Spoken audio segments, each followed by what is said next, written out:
Добрый день, дорогие друзья! У нас сегодня в гостях совершенно необыкновенный, исключительной силы и мощи человек, который в некотором смысле перевернул представление о том, как странам на нашей планете нужно жить в 21 веке. Это первый министр образования Королевства Бутан.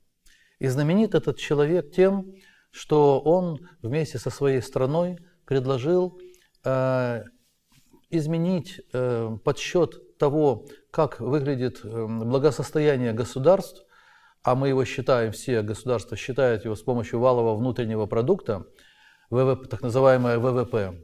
И они решили изменить ход событий и ввели новый показатель – валовое национальное счастье.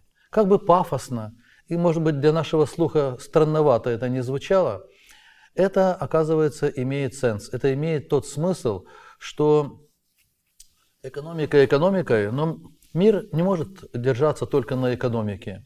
А что делать с артистами, которые выступают в спектаклях? А как посчитать труд, который закладывают художники, когда они пишут свои картины?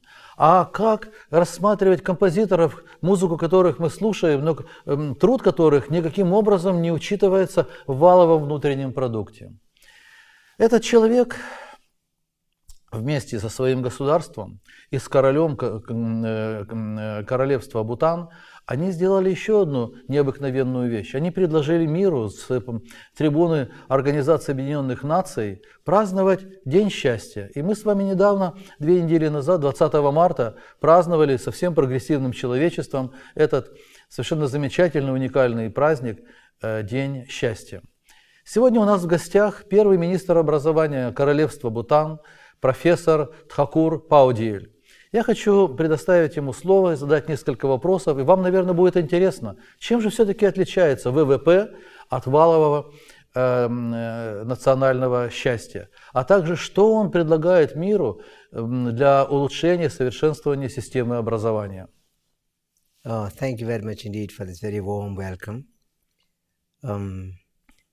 I'm not well known, but my country, Bhutan, is getting better known in the world today, primarily because of some of the messages that our country has been sharing with the global community in the more recent past.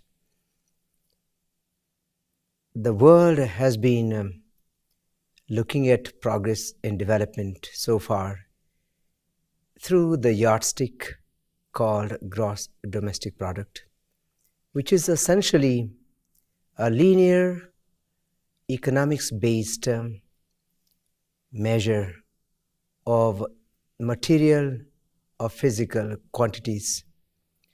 Life is more than materials. Life is more than economics. As is the society, the nation are made up of so many multiple elements. And if we want to get a more holistic view of development or societal progress, we need to look at not only the unidimensional linear yardstick of gross domestic product, but take into account other non-economic and non-material quantities as well. And His Majesty, the 4th King of Bhutan, who we call the King of Destiny, Dugyalpo Jigme Singha Wangchuk, as wise as he has always been, decided that for Bhutan, we have to adopt a much more holistic and better integrated view of development. And he gave to us the notion of gross national happiness. Gross national happiness is a fresh and a more integrated, a more holistic development pathway. And for us, gross national happiness, launched by His Majesty, the King of Bhutan, is something like a North Star. Every nation needs a North Star, just as indeed every individual, man, woman, and child, needs a dream. So, over the past 4.5 decades, gross national happiness as a new development paradigm has been our North Star. The main difference between the two models is that GDP essentially panders to the needs of the body, the physical needs. But we have not only our physical needs, but we have a lot of other dimensions that also yearn for fulfillment. We are emotional beings, we are psychological beings, we are social, cultural beings, we are ethical beings, we love art and music. So, we are aesthetic beings, we are spiritual beings. There are so many dimensions of our life that make us who we are. GDP does not take into account these non-quantifiable or non-material elements. But for life to be whole, for life to be complete, as indeed for the society and the nation to be much more holistically viewed, we have to take into account both these material needs, the material quantities that the eyes can see, but also elements that may not be counted or measured, but elements which are so important for life to be worthwhile and meaningful. So while GDP takes into account the needs of the body, gross national happiness takes into account the need to balance the needs of the body with the need to nurture and nourish the needs of the mind. So essentially what we're looking at is bringing about a balance between these two very important needs, our material needs as well as our spiritual higher order needs, because human beings are not just consumers of economic goods and services. We have a far larger range of sensibilities and emotions and sentiments that make us who we are, human beings. So gross national happiness celebrates the humanity of the humans. It also celebrates and acknowledges the presence and the power of planet Earth as a supplier of our most important needs. Мы много разговаривали с профессором Тхакуром не только о том, как должна выглядеть экономическая система страны, но и как она оказывает влияние на систему образования. Потому что, объездив много стран, я видел, что как бы страна живет идет своим путем, а образование как бы идет своим путем. И мне было интересно, как в Королевстве Бутан удалось соединить те мечты и те тренды, которые осуществляет сама страна, и как это влияет на их систему образования. И они придумали свой формат, свой стиль, системы образования из школ. Они их назвали «зеленые школы». Почему? Ну, потому что это связано с экологией, это связано много с чем тем, что должно соединять в себе и образование, как вот он говорит, для тела, и для души, и для будущего, и для воплощения мечт, как у нас часто говорят. Поэтому я сейчас задам ему вопрос о том, что такое новый тип школ, и что они собой подразумевают, и почему они пошли таким путем, и почему так здорово, что в Королевстве Бутан празднуют люди любой свой успех, любое продвижение вперед, и они счастливы. Thank you very much again.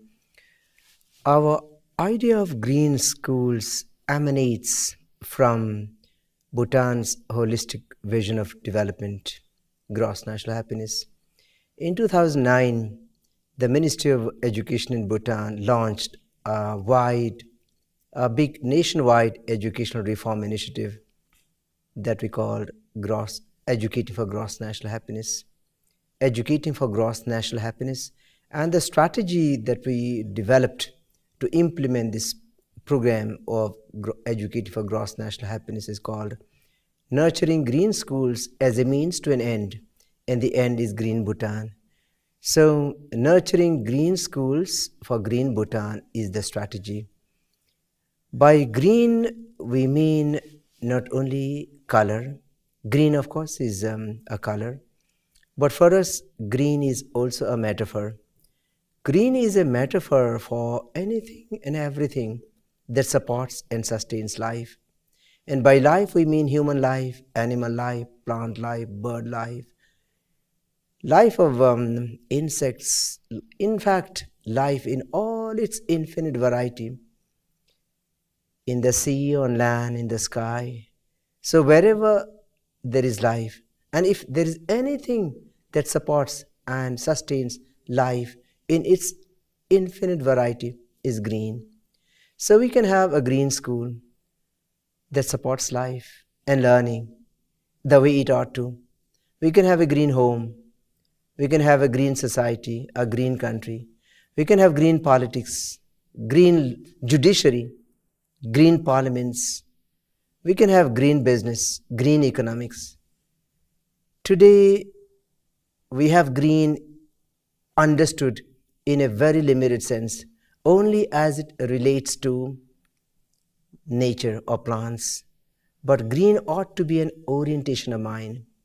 It ought to be an attitude that supports life to flourish, to succeed, and to blossom. So anything that supports and sustains life is green. So why not have a green school? As a matter of fact, our schools, education systems should always have been green to support life and to make life flourish. However, along the way, the rains started beating us, and we must have made a mistake. That is why today, all around the world, everybody is talking about education.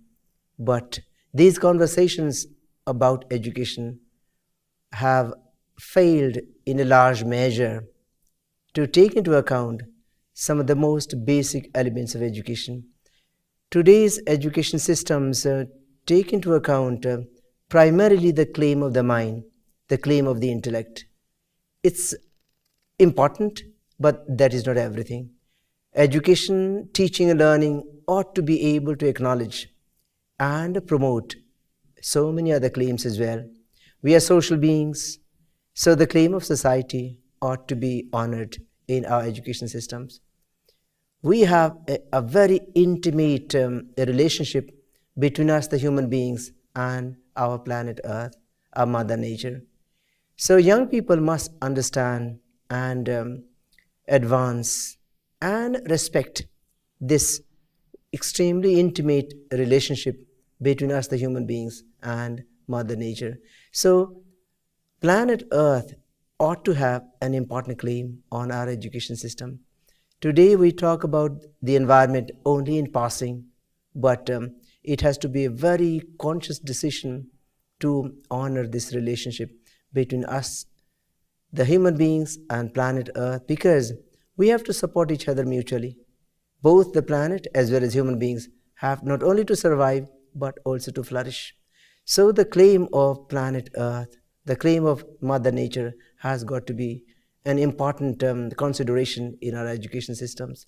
In our green school, we have the claim of the society, the claim of culture, the claim of the mind, the claim of the intellect, the claim of academics, the claim of aesthetics, love of beauty and grace and tastefulness, the claim of spirituality, as indeed the claim of ethics and morality.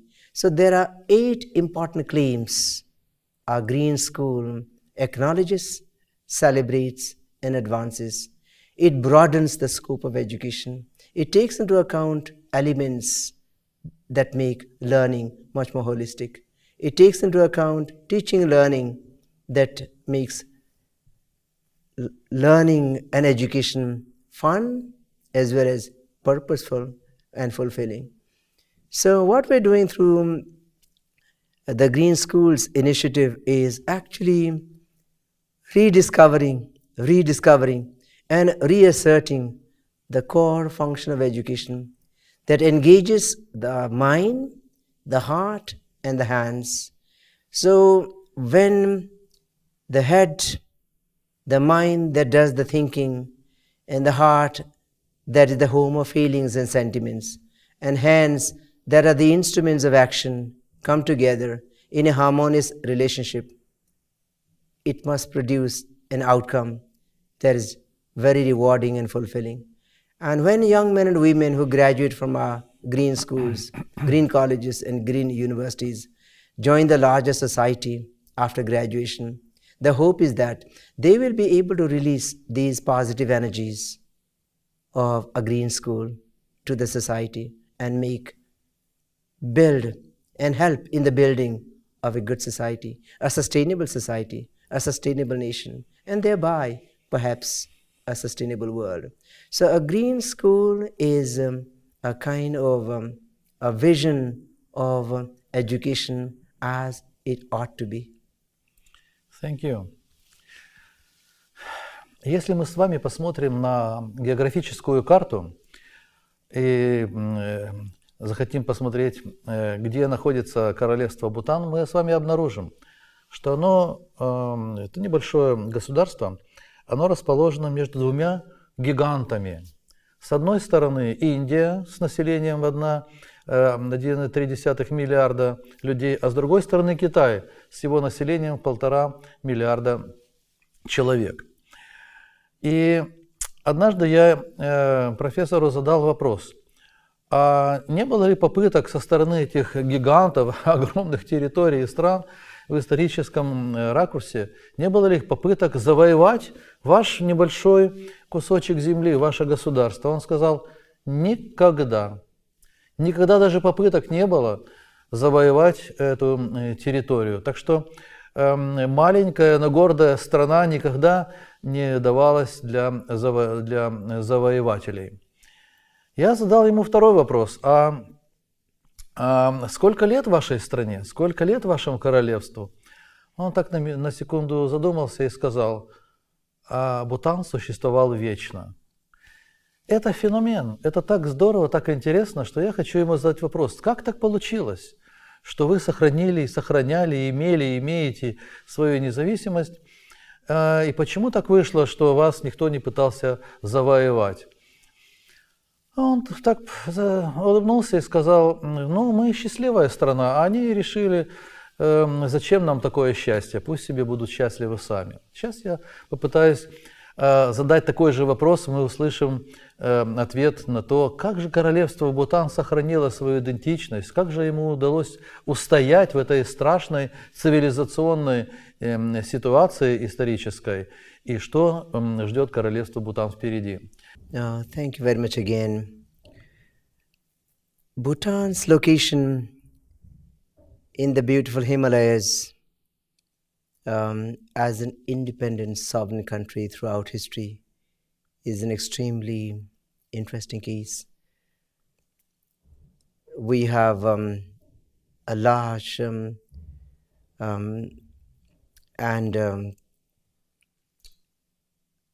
fact geographically as well as demographically vast country in the south.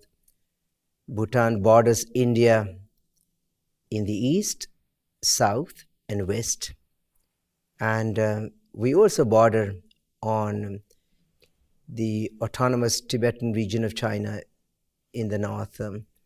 So we are a small little dot actually in the world map.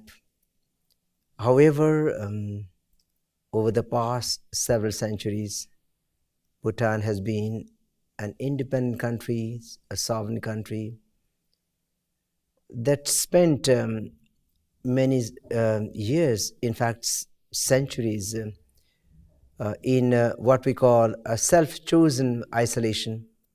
We remained in a kind of self-imposed isolation for centuries, and that helped us to retain our independence, our sovereignty, and also evolve a uniquely Bhutanese culture and history together with a uniquely Bhutanese worldview.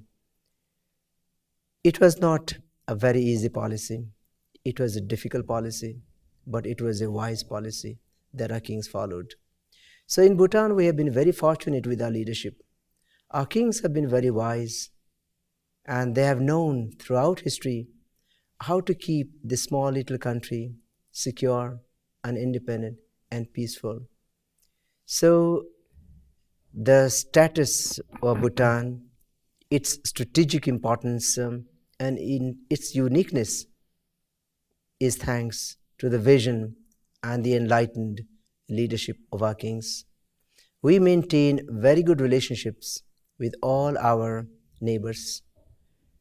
We are peace-loving, and we are at peace with ourselves.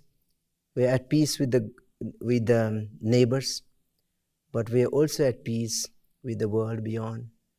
And this is our vision. We would like to follow our own unique development path and build friendship with nations around the world in an environment of peace and mutual respect between and amongst states and people. So going forward, we can see Bhutan's status becoming even more well-known, even more stable as we progress economically, as we improve the condition of our people and ensure a greater level of well-being and happiness for our people. So as small as we are, Bhutan has done quite a commendable job, especially in the more recent past. Our kings have made sure that we do not remain stuck in a kind of a time warp. Bhutan is a dynamic, progressive, forward-looking country.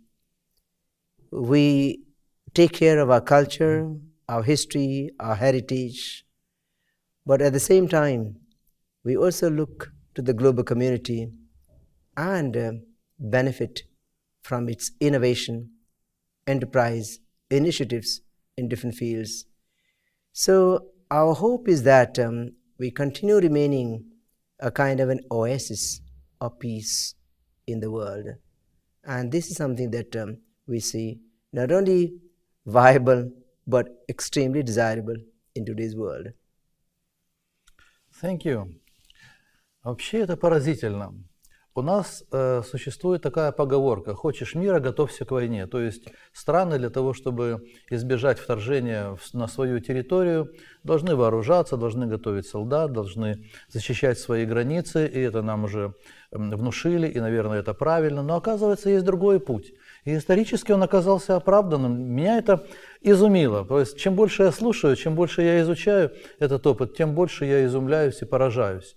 То есть в историческом масштабе эта страна никогда не была завоеванная, она, собственно, не имеет особенной армии никакой.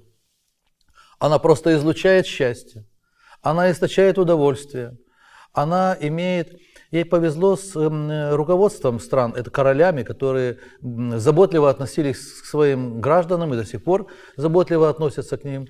И также они понимают, что нужно для развития их культуры, истории, традиций, чтобы люди себя чувствовали хорошо и ощущали вот это вот счастливое начало в своей душе. Сейчас я спрошу о том, собственно, как счастливы бутанцы? Что позволяет им чувствовать в себе эту силу, эту мощь духа?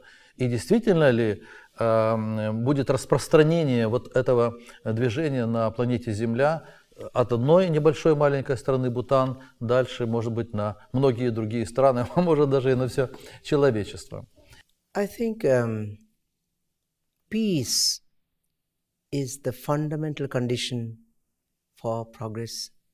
Without peace, we do not have the confidence to imagine, to create, and to build. So peace is the primary condition for development, for progress, as well as for security. And as long as there is peace, there is security, and there's a vision, we feel that we can move forward with confidence and hope. Our belief is that the conflicts that we see raging around the world resolve, that they end, because mankind cannot be in a constant state of strife and stress and tension. Life is so precious, and it is only so long and no longer. That's why every human being, man, woman, and child, deserves to live in peace. And every nation in the world deserves to live in peace and security, as indeed the intimate, the most basic desire of human beings is for happiness. So if there's peace, there's security, there's well-being and happiness, and there's no greater achievement. The biggest victory would be to build peace, to build hope, to build unity, and to build harmony. This world is a big family of nations, and if the nations cannot cooperate, if they cannot live side by side in peace and harmony, there must be something fundamentally wrong, and that we need to find reasons to live together in peace, rather than find reasons to point fingers at each other and create tension and stress. So I believe that the fundamental condition of nature is stability. It is the normal law, the principle of nature for fairness, for justice and equality. In nature, there is no such thing as tension amongst the different elements that compose our planet Earth. And I think there is a lot that we can learn from the law of nature. It is peaceful. Everything can coexist and live together. This world has enough space for everybody. It also has enough resources for everybody. The resources of the world can feed everybody. There's no need for starvation. There's no need for deprivation. There's no need for poverty. Actually, there's no need for fights. The law of life must be peace. The law of nations must be peace and security and mutual respect. So I think if we look at the wider vision of humanity, it is important for nations to send out an all-embracing, humanizing, and inspiring message to each other. We can export so many things, but the most important thing that we can export is goodwill, positive energy, our capacity to build friendship, our capacity to live in peace, our capacity to live in harmony. I think that's what will make the world a better place. И в конце нашей программы я хочу попросить профессора Тхакура пожелать что-то нашей стране. I wish the Ukrainian people great happiness, prosperity, peace, and well-being for all times to come. You are such a great nation. You have a history dating back to several centuries, a proud past. Your people are creative and imaginative. You are builders and creators. You have set great world records. And the promise of the future is absolutely bright. I think your young men and women, your citizens, have the capacity to build a great country. And I wish Ukraine all the very best as you look to the future in hope and in confidence. I wish all of you and your people much, much happiness. Thank you so much for coming to our country. Thank you so much indeed. Спасибо. Спасибо нашему уважаемому дорогому гостю из сказочного Королевства Бутан. Страна, в которой счастье источает каждый ее житель, и потому что им повезло с руководителями на протяжении многих веков. Страной руководили очень мудрые, очень заботливые люди, несмотря на возраст. Нынешний король Бутана взошел на престол в возрасте 17 лет и сразу, приняв эстафету от своих предков, принял решение, что страна должна быть счастливой, страна должна процветать, страна должна быть экологически защищена, нравственно и морально защищена от всех злых поползновений со всех сторон. И вот это вот ощущение счастья, такие чувства, которые источает эта страна и люди этой страны, ну, конечно, они очень часто подхватываются другими странами, которые задумываются, ну да, действительно, ну зачем это ВВП только для ВВП, экономика за экономикой, материально за материалом, понятно, что без этого не обойтись. А что делать с душой, а что делать с художниками, артистами, с мечтами, в конце концов? Каждого человека, кого не спросишь, ты хочешь быть счастлив? Да, конечно. А тебя учили этому в школе? Нет, не помню. А в стране есть ощущение счастья? Не знаю, никто не говорит, не видно, не слышно, непонятно. Но так же быть не должно. Если каждый из нас мечтает о том, чтобы стать счастливым, но почему этому не учить в школе? Почему об этом не говорить со всех экранов телевидения, в газетах и в социальных сетях? Потому что, оказывается, можно сегодня продвигать свое счастье, счастье своей семьи, компании, страны. И это не выглядит уже каким-то таким пафосом и каким-то таким эфемерным действием, которое вроде как второстепенно. А оно оказывается первостепенно. Каждый человек хочет быть счастливым. Я желаю нам с вами счастья, желаю процветания Королевству Бутан, нашему дорогому гостю и его стране. Надеюсь, что когда-то наступят светлые времена, и мы с вами будем не просто счастливыми, а очень счастливыми. Thank you so much indeed for opening your doors and your hearts to me to come and enjoy the beauty of your country and receive the goodwill and affection of your people. You have been so very kind. Thank you so much and spasiba. Thank you.